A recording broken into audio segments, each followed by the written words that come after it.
Бүтүн сандарды калдыксыз бөлүү ар дайым эле аткарылбагандыктан бөлчөктөр түшүнүү келип чыгат. Демек бөлчөктөрдү бүтүн сандардын бөлүгү, үлүшү же болбосо бөлчөк деп аталат. Бөлчөктөр байыркы Греция, Египет, Индияда колдонулган. Алар өздөрүнүн товар алмашуусунда өздөрүнүн үлүштөрүн бөлө билишкен. Ал эми бөлчөктөрдү жазуу Аравияда колдонулган. Демек, кандайдыр бир нерсени B барабар бөлүккө бөлүп, анын А бөлүгүн алуу дегенди түшүндүрөт. Ошо биздин берилген мисал боюнча кандайдыр бир тортту, пиццаны, жакчаны дейли. Биздин учурда тортту 4 бөлүккө бөлүп, анын бир бөлүгүн алайлы. Бир бөлүгүн алсак, анда биз аны 4 бөлүккө бөлүп, бир бөлүгүн алдык деп жазабыз. 4төн 1. Биз көрүп тургандай 4 бизде бөлүмү, а 1 алымы. Демек, B бизде бөлүмү, А саны алымы деп аталат. Ошондой эле биздин торттун экинчи бөлүгүн алсак, анда 4төн 2 бөлүгүн алган болобуз. Үчүнчү бөлүгүн алсак, 4төн 3 бөлүгүн алган болобуз. Демек,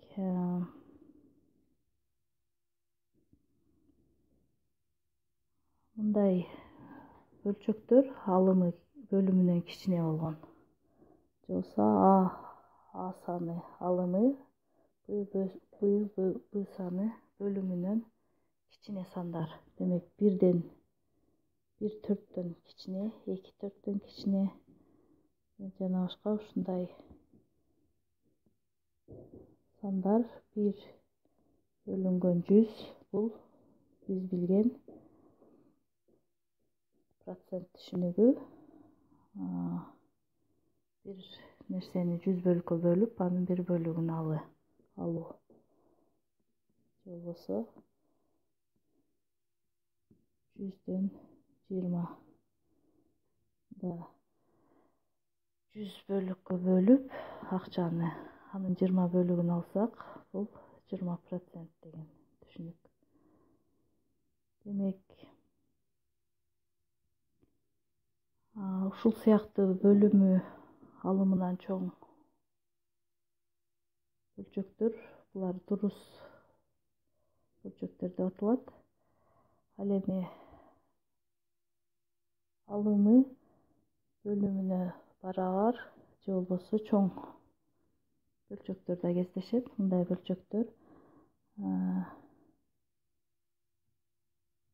А барабар Б болгон учурду карасак, мисалы үчүн биздин торттун 4кө бөлүп, 4 бөлүгүн тең алсак, анда биз бир бүтүн тортту алган болобуз. Демек, биз көрүп турган торттун бүтүн алдык.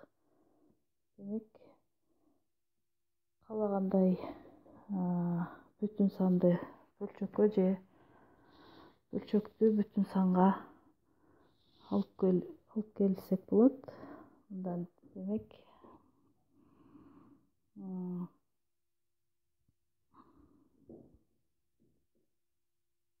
алымы жана бөлүмү барабар бөлчөктөр, булар бүтүн сан болуп эсептелинет. Ал эми А алымы Б бөлүмүнөн чоң болгон учурду карасак, демек, мында кандайдыр бизге 5 апельсин берилсин. Аны 2 бөлүккө бөлсөк, 2 адамга бөлсөк же болбосо. Демек,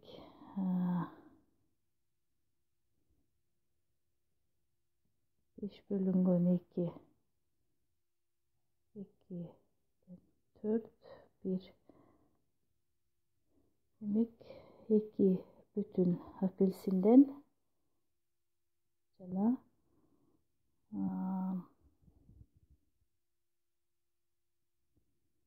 dagы bir apelsin калат. Ал апельсин жарымы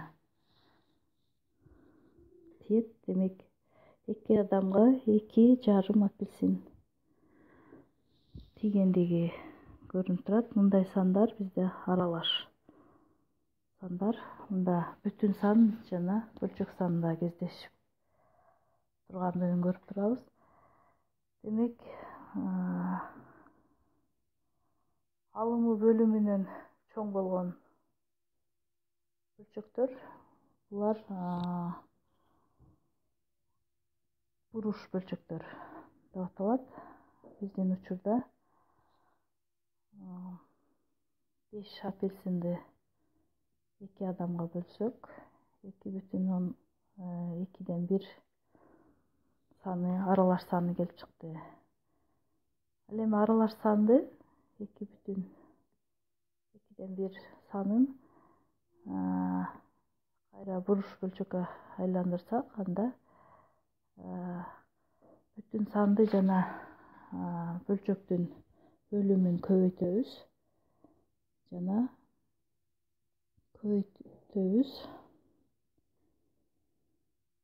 бөлчөктүн бөлүмү өзү жазылат. Ал эми алымына бүтүн санды жана бөлчөктүн бөлүмүн көбөйтүп, алымын кошуп, значит 2 көбөйтүлгөн 2 кошулган 1 5. Демек кайрадан буруш бөлчөккө алып келдик. Ушундай жол менен кайрадан буруш бөлчөккө айландырсак болот.